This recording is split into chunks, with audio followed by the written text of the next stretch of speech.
Welcome to Scouting for Growth, the podcast where we delve into the minds of the world's leading entrepreneurs, investors, and corporate transformation leaders.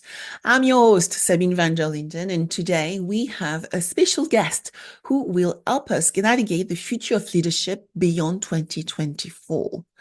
So joining us is Tom Kereszti, a seasoned leader with a wealth of experience in starting and scaling companies. Tom has been instrumental in numerous M&A activities, helping startups structure their operations for successful exits. He has also navigated the unique challenges of starting a company independently, as well as within large organizations. His insights will be invaluable for you, whether you are an entrepreneur, an investor, or a corporate leader. In this episode, we will explore the evolving leadership requirements in the post-2024 landscape. We will discuss how the 4 criteria of success, which actually stand in the book C-Suite and Beyond, stands within small and large organizations and how to define and drive success in the modern business world. As we navigate the future of work, technology, and challenging societal contexts, understanding these leadership requirements will be vital. As we are finishing the year, this episode is designed to inspire you, senior leaders, to think differently on ways to drive sustainable growth in a turbulent, evolving, and challenging landscape. Stay tuned as we embark on this enlightening journey with Tom Kereszti, exploring the top leadership requirements post-2024 on Scouting for Growth. So let's welcome Tom.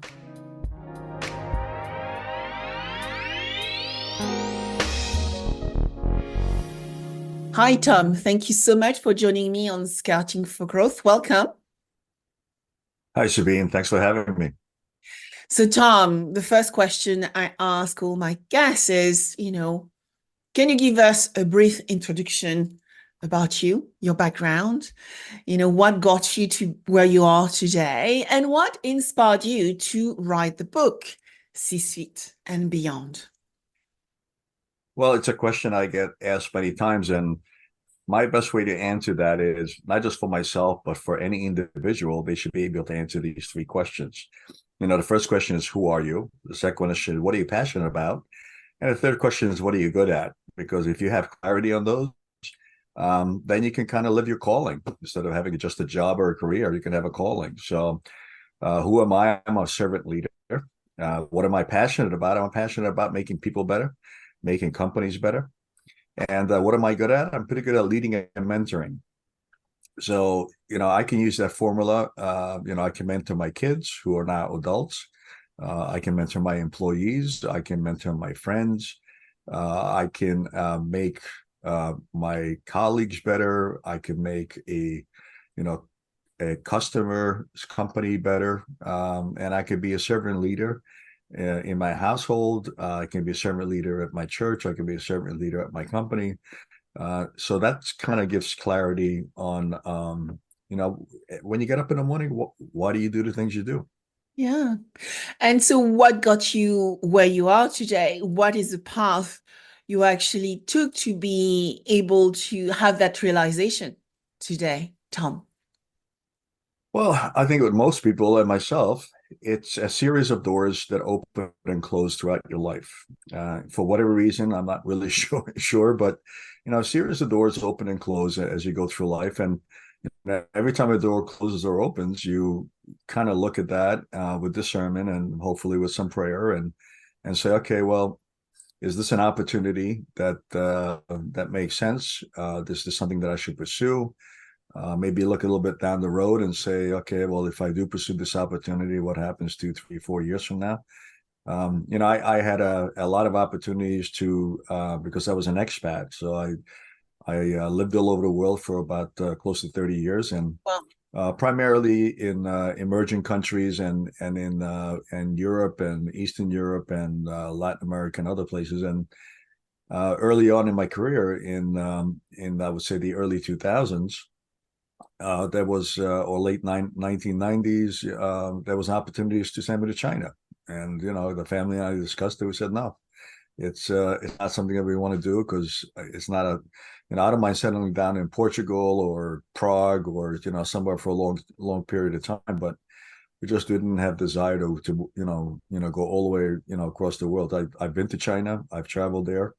Um, well, actually to Hong Kong, which is not part of China, but we never had a desire to live there. So kind of door opens and you say, nah, I'm not going to go through that one. Or another door opens and say, yeah, that sounds good.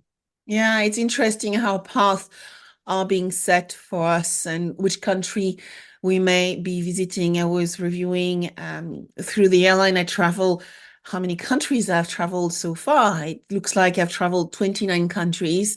You end up going to some countries many times because of work.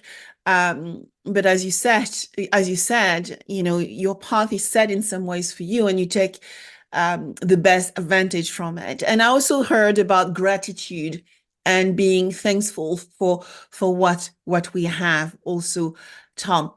I want to ask you about leadership and emotional intelligence. I believe I've read some content about your book and some stuff about you where I found a definition where you say that success is multifaceted, recognizing that it varies from person to person. For some, success might be defined by quality of life. For other, it might be wealth or health. You acknowledge that generational differences also play a significant role in how success is defined, with younger generation often prioritizing a balance of life. Can you tell us a little bit more about this? Because there's so much going on between wealth, health, about quality of life, and maybe looking at younger generation, and maybe you're interacting with them and you may be seeing things we might not see about what they are seeking for finding this multifaceted work-life balance or achieving success in their own ways.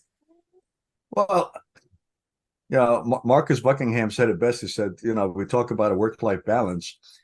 Balance is a point in time where nothing moves, right? You achieve this perfect balance and you become stagnant and you go, hey, nobody move because I don't want to.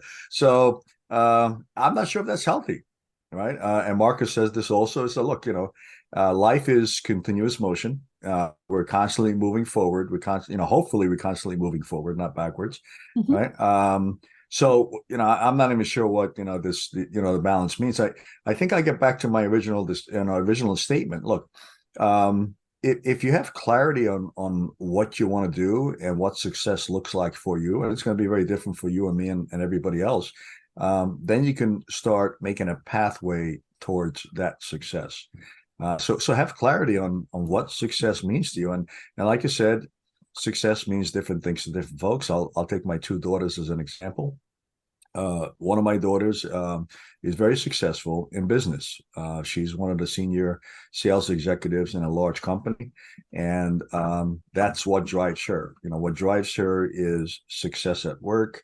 What drives her is all the fringe benefits that come with being a successful executive, and that's what motivates her. So when I get on a phone call, she said, "Dad, you're not going to believe what happened with this customer," or "You're not going to believe I made I blew away my targets for my fourth quarter. They love me." So that's what drives her. She loves that. My youngest daughter, said to me very early on, she said, "Look, I'm never going to be like Nicole because I really don't care much about rising the corporate ladder. Right? You did that. Nicole does that, but that doesn't really interest me. What interests her is natural outdoor activities, right? So she has a great career as the social media content creator for a company that is a foods company. It's one of the fastest growing pancake mixes, Kodiak cakes, and she does all their social media content. But what drives her is outdoors, and the reason she picked that company because that company is all about outdoors. They're about saving the grizzly bears. They all their spokespeople are outdoor athletes, outdoor triathlon runners, mountain climbers. I mean, that's who they sponsor. That's who they associate themselves. The company culture loves the outdoors. So she fits right in there. So that's what drives her. What drives her is, running a 50-mile, outdoor all-terrain marathon. That's what she loves to do. During the winter, she's up in Salt Lake. She goes skiing just about every weekend. So that's what drives her. She loves to her, success is very different to Nicole. Yeah. They're both successful in their own fields of what they're doing, but they're very different. So you and I are gonna define our success very differently. And if you know what that is, then you can start working toward it. Yeah, I think it's very fundamental because in society, I think at some point in time, we had potentially a perception of what success is, and actually it's very individual. And as we grow in our career or make changes in our careers, we actually find who we are truly. But what I heard is both Nicole and your second daughter have purpose in mind, and they're actually really connecting with what is important for each one of them. I believe in your book, you mentioned that there are 4 keys to leadership success. Can you briefly explain what that is? Because in both ways, your daughters have their own leadership success. So what are those keys to leadership success, Tom? Well, let's kind of define what leadership is. And leadership is not having a title in a company. Leadership is not having a corner office. Leadership is really your ability to influence others about what you're presenting. So, whatever you stand for, I don't know what that is, but you're trying to influence other people that you have a better idea, and maybe other people follow you. You may have a better idea as a coach of a sports team, and you want the players to follow your ideals. You may be maybe just a team leader or an aspiring team leader in a large organization, and you're trying to convince other people or influence other people that you have a better idea. And the 4 keys that I talk about helps you influence other people. So, other people will kind of buy into you and say, okay, well, yeah, what Tom is saying makes a lot of sense. So the first one is, I mentioned to you already, is who are you? You have to have a very strong idea of what you stand for, who you are, what your values are. Because guess what? If you don't know who you are, people look at you and they're not going to know who you are because you're not projecting any confidence on, what you stand for and who you are. And that's a very difficult way to follow somebody. I can't follow somebody if I don't know what they stand for. Yeah. If I have clarity on who you are, what you stand for, then I'm not necessarily will follow you, but there's a chance that I will follow you because I buy into you. If I don't buy into you, then I'm not going to follow you. The second key is really you should, and every individual and every great company has a very compelling vision, right? So it's a lot easier to buy into you if I know where you're going. Right? So if you have a clear vision, and vision is not, somebody said one time, oh, I have a very clear vision. I want to own this house in 5 years. I said, that's a pretty good plan. I think that's really a vision for your life. It's a great target. We should all aspire to own our homes in 5 years, but really vision is something, much longer. The vision for my life is man of God, leader of men. So again, how does that work in my life? I told you I go through a series of doors all my life, and every time I came through a door that I had to go through, I would run it against that test. Does it honor God, and is it a leadership role? And if it fails one of those, then I definitely don't do it. If it passes both of those questions, I may or may not do it. Right? But it helps you make those major decisions in your life. And again, if you have clarity on that and you know where you're going, you have a long-term future, people can look at that and say, yeah, that looks pretty good. I think I'm going to jump on board. Or nah, doesn't interest me. I don't think I want to follow that. But either way, you have clarity. People around you have clarity. The third one is called a strategic growth plan. Right? And like I mentioned, everyone wants to be healthier and skinnier and smarter and richer. So usually growth plans are, usually strategic plans are growth plans. And that's really helpful because that helps you set the short-term future. So your vision helps you set your long-term future. The strategic plan, usually works between 1 and 3 years. And if you look at any company, and if you look at their budgeting process, every good, healthy company has a long-term vision, and then they have a 3-year strategic plan, which they break down for next year, which will become your operating budget. So next year is your budget. And then when you come to next August or September, you start working on the next year, and you kind of revisit that 3-year plan and see what changed, and then add another year to it. And then, the first year you lock in for your budget. So that's how large companies or small companies should function. And the key to the strategic growth plan is not to veer off from your vision. There's a lot of companies that see opportunities, they see, the shiny object, and they kind of go chase it, or competition is doing something, so since they're doing it, we should be doing it. But if you have a clear vision, you can continue to strive for that vision, and not veer off on all kinds of rabbit holes and tangents, because if you do, you'll get yourself in trouble, right? Because it tears you from your long-term path. And then the fourth key is really who's in your inner circle. Who do you surround yourself with? I'm sure you heard this many times. You become who your friends are. Correct. So surround yourself with people that are uplifting, that are there to support you, not people who are there to ridicule you or feel jealous about you or etc. Pick wisely. Pick a few. I mean, you really don't need to have 20, 30 people in your inner circle, but you need more than one. I always say, 10. There's something about the decimal system. I don't know who invented it or why, but that's beyond my pay grade. But there's something good about 10. 10 is a manageable number for any leader to have in the circle. And one of the things that I used to do as an expat, I would go to a different country every 3 years, and obviously the company that took me there, put me into that situation. So that was given. So then, okay, I would always find a banker. I would always find a lawyer, right? Those are two people that, I would reach out through my, circle and say, okay, who should I connect with in that new country who's a lawyer and a banker? Because that's, something, I always wanted. Many times we were in emerging countries, sometimes you don't know what's going to happen. So we always plugged into the local Marine Corps. Local Marines were the ones that protected the embassy. And the thought behind it was, look, if there's something going down bad and I'm running towards the embassy, I want to know, I want them to know who my face is. Yes. Right.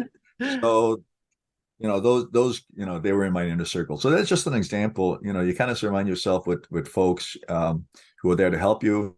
Obviously you are also there to help them. So it's not a one-way street. It's a relationship. But that's really the 4 keys. Know who you are. Great. Know what your values are. Know what you stand for. Have a long-term vision. Break that long-term vision down to a strategic growth plan. Surround yourself with the right people. Yeah, and it's interesting because all those elements go from long-term to short-term to being with people. And so how do you see the role of empathy and emotional intelligence within that frame? How do you build that level of kindness? And you have mentioned gratitude already earlier.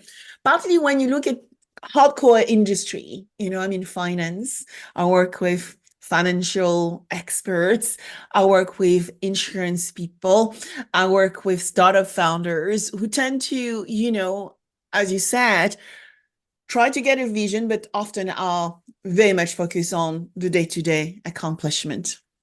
Look, empathy is a key word because when you're in a workforce, you have to have relationships. If at the end of the day, we are not people doings, we are people beings, right? So we are human beings, we are not human doings, and many of us get kind of caught up in human doing stuff, right? Doing stuff at work, and relationships take a second seat. Now, I actually made this mistake early on in my career where I said, look, at work, I have, responsibilities, I have activities, etc. So I will have work, and that is one part of my life, and I will have a lot of fun on weekends with different set of friends. And as I went along, I realized and I think it was Jack Welch's book that I read straight from the gut that kind of opened my eyes in the first time. And at work, you have to have relationships. And if you have relationships with people where you care for them, and why not go on a business working trip and take the wives or spouses along so they can see how hard you work and they can enjoy part of the world that they've never been before. But all these things build relationships, and if you have a relationship with somebody, then you will have empathy for that person. If you don't have a relationship with somebody and you don't care for them, you're not going to have empathy with them. Mm-hmm. But if you start looking at your colleagues and human beings rather than human doings, then you will start having empathy for them. So if I remember a while back, one of my marketing interns, maybe it wasn't a marketing intern, but it was somebody in the marketing department. I just could see their face was totally distraught. I was like, oh my goodness, what's happening? Why don't you come in my office, talk to me? And it turned out that she just learned that her father had brain cancer. So you could see that her face was totally distraught. That's empathy, right? It has nothing to do with work. You just see another human being who's on your team, and if you're tuned in, you could see that there was something wrong with them. So, how much time does it take to invest 10 minutes, 15 minutes to talk to, and not even talk to, just to listen to somebody, let them air it out. That's what empathy is. And that doesn't cost, we've had a couple of people that did some research, and a friend of mine, Kyle and Chris, were telling this. When you look at the statistics and data Yep. of what drives people in a work environment, what engages them, money is number 8. Yes. Right? Money is number 8. So, we just think that, oh, we're going to give somebody a bonus, we're going to give somebody a raise that's going to make them happy. No. Yeah, that's part of the equation, but that's not the most important equation. And how much money does it cost you to pull somebody in your office and listen to them for 10 minutes? It costs you zero money, right? But the loyalty that's going to build, right, is tremendous. We had another example where one of my marketing guys they came to my marketing director, and they said, "Hey, I got a better offer, I think, and I'm quitting." And my marketing director came to me and said, "What do you think I should do?" I said, "Well, I think you should be honest with the guy." And what does that mean? Well, I think you should be honest with the guy to say, "Look, I don't have a spot for you right now in promotion, but I'll work with you. I'll try to get you an international position because we're a large international company." So that was a draw for the younger, up and coming guys, and we'll do that. And that actually made us do a little exercise, and we did mock interviews for all these people that wanted to were thinking about doing this. Okay, well, you know what, we're actually going to help you. And I took some of my time out, and I had mock interviews with probably about a half dozen people to help them prepare. And look, if they still wanted to walk out the door, I couldn't stop them anyway. Right? But the fact that we took some time to care about them, to listen to them, rather than just saying, well, and being irresponsible, say, okay, I'll give you an extra 20% if you stay, and not having the budget for an extra 20%, salary raise. Once you give them something that's valuable, it doesn't cost you anything. So it didn't cost us anything other than time, which, look, you're there all the time anyway. Most of us work 8-10 hours a week, a day, maybe more. So just carve out some time and spend some time investing in these people. And then they'll see them. And the fact is, none of them left. None of them left because they saw that empathy, that caring, listened to what their needs were, and responding to them. Yeah, and that is significant, actually, your stat around actually money being only 8 on the grade, the grade of evaluation of people. But at the end of the day, people want to be with people who care for them and people they like. And your example is quite interesting because here in Europe, we are suffering from a talent gap. And finding great talent, partly in finance, is very difficult, partly with the new technology trends affecting us. Think about cyber, AI. all the new technology coming to market, we have a massive talent gap. And so we are trying to retain talent and potentially using old method when we should probably look at empathy and understanding people's values and desires and want to see how we can retain them and make them happier in their work-life environment. Which takes me, Tom, to maybe a little bit more technology questions. When we look at senior leader and senior executive today, everything about my world is around AI and cyber and new emerging trends in technology. And as we are moving into the new year, I would love to hear your views as to how do you balance that with leadership and going to, for a C-suite person and beyond, what should they consider in the upcoming year? Well, look, you can't avoid AI. It's there, right? So you can't avoid it. But again, just remember, we're human beings, not human doings, right? So you can use AI for doings, making it more efficient. But here's the danger, right? The danger is not the danger is imposing it on ourselves, and I'll tell you why. It makes sense to a lot of people to use AI because I've used it, Chat GPT, and it comes up with pretty cool stuff if you know how to ask questions, right? But here's the issue: it makes you lazy. It stops you from thinking, right? Because you got a problem to solve. Oh, okay. I'll just ask AI to solve my problem. I don't need to solve it. So the biggest danger of AI is how do we balance using AI, because you can't avoid it. It's part of technology more and more. And how do you balance with that so you don't become lazy? And human beings are becoming more and more and more lazy. And it started with physical, right? If you look at the young generation, they're not fit because rather than playing outdoors sports, a lot of them playing indoor games. So they're physically not fit. And now with AI, we're becoming mentally unfit, right? Because we're not thinking for ourselves. We just say, well, and I heard kids say that. It's like, why do I need to go to school? I'll just cast Siri, right? Um, but that's it. So I think it's and I don't have the answer by any sense of the imagination, but I think it's finding a balance for leaders to say, okay, you can't ignore AI. It's part of our lives. But how do you balance AI without people becoming more mentally lazy? I think that's the challenge for us.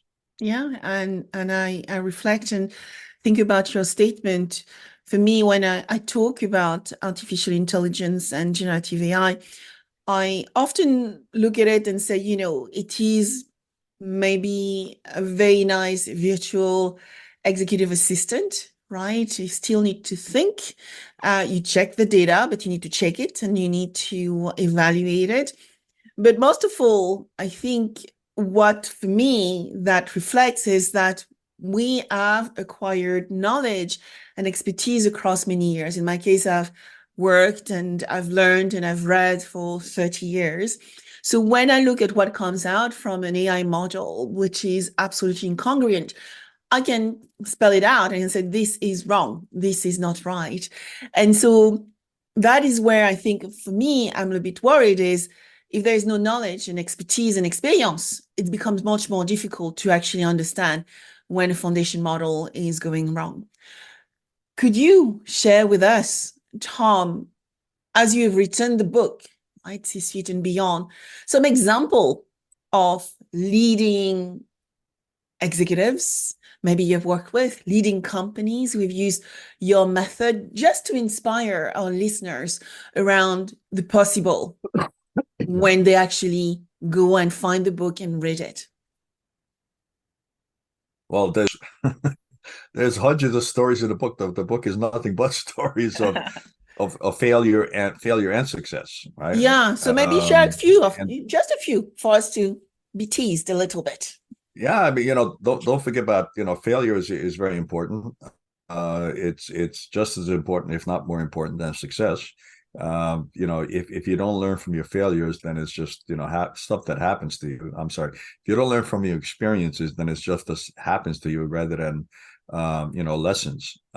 So, definitely learn from your failures. I had many of them.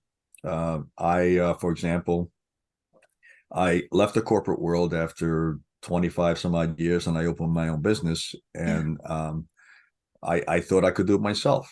And look, I ran the business for 20 years. I'm sorry, I ran the business for 10 years, but it really did not reach the potential that I thought it would.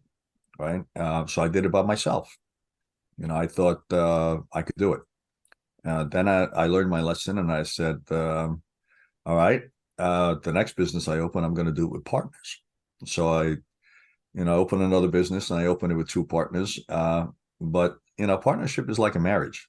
Yeah. So, you kind of start dating, you see some signs, but you ignore the signs because, love gets the better of you. And then you're married, and then, you're multiple years into the marriage, and then you're filing for divorce because maybe that's not what you signed up to be. And that's like a partnership. So I learned my lesson from the first choice of doing it myself. And I got myself two partners. And then, and about, 4 or 5 years into it, I said, nah, It's not wrong working. partners. Right.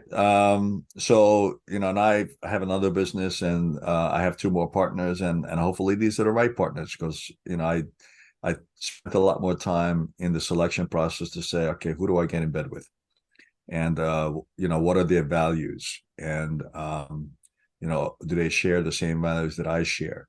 Do they want to have the same culture that I have? Do they want to have do they have the same vision that I have?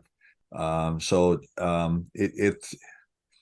it forced me from failure to think differently. And I'm not saying that this business is going to be, successful just because I picked two, because I teamed up with two other guys. Yeah. But, at least I learned to say I got to be a lot more selective on who I become, partners with. So it's a learning curve. Successes. I would say comedy, the biggest part of my success is throughout my journey of 35 years. And really the book captures stories across, the globe for over a period of about 30 some odd years.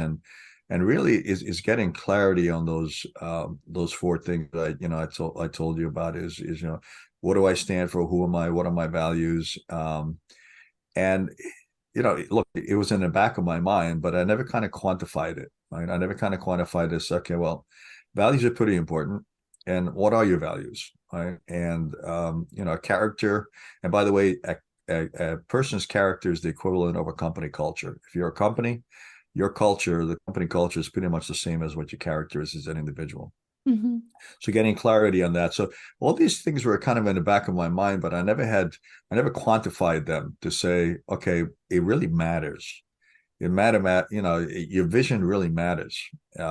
Your character, a corporate culture really matters. And just getting clarity and, a growth strategy. Another thing that kind of, you reflect on it and say, I don't care if you're $1 billion organization or you're doing your own, budgets for next year for your household. You're always going to answer two questions. And that is, how am I spending my money and how am I spending my time? Yeah. So that's what strategic plans boil down to. How you spending your money, how you spend your time, and then kind of putting that in a priority bucket, and you make yourself four buckets, and you put each one of those activities into one of those four buckets. Excuse me. If you want to know what your four buckets are, you got to read the book. Yes. And you know what? It's a great way for people to get to really understand what their values and beliefs are, how we align that with the plan we set for ourselves and the roadmap we actually start building to achieve great results. But I want to come back to your point around partnerships, because I also had my good and bad partnerships. And you learn tremendously about what you like and what you dislike and what your values are and your expectations of others. And in my case is I'm very hardworking, and I found it very disconcerting when I'm partnering people who are lazy. I can't deal with that. And I found myself in one of those situations where yeah, I was doing all the work. And then when you look at the divide of equity, I find myself with not the equity I deserve for doing all the work and building the company. And so that just puts you into a frame of mind where you get more careful with whom you associate yourself with in the future. Wonder whether, I mean, the startups I work with should read the book. But when you look at younger businesses, if there were some takeaways or three tips beside, the four key items we have talked about within the book frame, what would be your recommendation for younger businesses to keep them in line with their strategy in times where we see turbulent times right now, very uncertain and volatile times? And so to get that prepared for 2024, Tom. Well, I'm not going to invent anything new. I'll stick to a book. I mean, it worked for me, so it should help, work for entrepreneurs. Look, don't try to do it yourself. As a young entrepreneur, many people have the mindset, if I just work 14 or 15 hours a week and I just work harder, it's going to be successful. Not necessarily true. I'm not saying don't work hard, because without hard work, there is no, results, but team up, find your inner circle, find those people that can help you, and not necessarily financially, right? Not necessarily financially, just because if somebody gives you $1 million in equity to start your business, it doesn't make you automatically successful. I've seen successful businesses that never had startup capital, right? They found they kind of sold their product. They found their customer and started selling first and generated revenue that way, and grew the business without borrowing any money. So that's certainly possible, right? Now, clearly, some business models require startup capital, but the moral of the story is find yourself your inner circle. Who's there to support you? Who's there to help you? Don't try to do it yourself. John Maxwell said it best: one is too small of a number to achieve greatness. So if you're a young startup, it may be family members that will help you, maybe friends, but start building that network, and help them help you, grow that business. The other thing is, I wish somebody, when I was 20 years old, came to me and said, Tom, what's the vision for your life? Yeah. And if somebody asked me that question, I would have said, what? Yes. But I don't know. What's a vision, right? So, Dave Ramsey said it best. Do you have a cathedral vision for your life? And the reason he used that visual is, in the great cathedrals in Europe, it would take 200-300 years to build some of these cathedrals. So imagine, designing something that you knew would outlive you and you would never see the end result. So have a vision for your life. I don't think it has to be, that, drastic, but have a vision for your life, because that will help you make those major decisions as you go through road. And undoubtedly, life will ask you those decisions. Competition will ask you those decisions. Your market will ask you those decisions. So, if you have a clear vision, and help you make those decisions. I use Coca-Cola. Not that Coca-Cola is a great company, but just their vision, and their statement kind of just, I've seen it probably about maybe 40 years ago when I was doing, research. There was no internet back then. You had to actually get an annual report and read an annual report in the library. And it says, we refresh the world, right? It's so simple. It's so profound. We refresh the world. So Coca-Cola is about refreshment, and it's about global distribution. It's about the world. So, I could just see somebody, walking into a business planning meeting in Coca-Cola and say, tobacco is very profitable. We should get into the tobacco business. And then all I'm really going to say, how's that refreshing? Yes. Right. So, have a clear vision, and, that will help you, grow. So I don't know if those two tips helps, but I'll stick with the four that I got in the four keys. Yeah, that's superb. As you are speaking, Tom, mine is about industrializing and democratizing life hacks that I learned from working with corporations and investors and startups. So my vision is, if we can actually industrialize, democratize, enable people to learn those techniques that help you create growth system for yourself, you become a little bit more resilient. But at the same time, you mentioned Jack Welch. And as you were speaking, I was thinking about Susie Welch, who has started a course around for graduates to define who they are. And the course is based on her book called Becoming You. And so there is an alignment here around, let's not keep it too late. Let's start early to really find out what our values are, what our beliefs are, and how we can actually leverage those to create better paths for ourselves. So on this note, Tom, where can we find you? I am blessed and cursed with a last name that's very unique. If you search for Kereszti, whether it's on LinkedIn, whether it's on Google, you search anywhere and you search for Tom Kereszti, you'll get one. If you search for Kereszti, you'll probably get my tutors because they're active on social media, and then maybe my sister, who's a retired doctor. So Kereszti is a very unique name. Again, it's spelled Kereszti. It's a nice Hungarian name.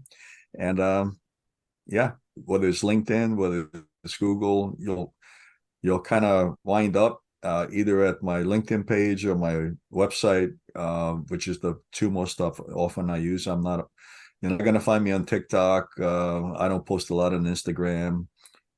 So mostly you'll find me on LinkedIn. That's the easiest way. And just leave me a note, say, hey, Tom, I got a question for you. I'm happy to answer. Perfect. So yes, thank you very much for joining me on Scouting for Growth, Tom Kereszti. And let's remember, and I will add as part of the note, the link to the book, which is available on Amazon, C-Suite and Beyond. So thank you very much for joining me today, Tom. Very grateful. Sabine, thank you. And what a great smiling face. Thank you so much. My pleasure. My pleasure.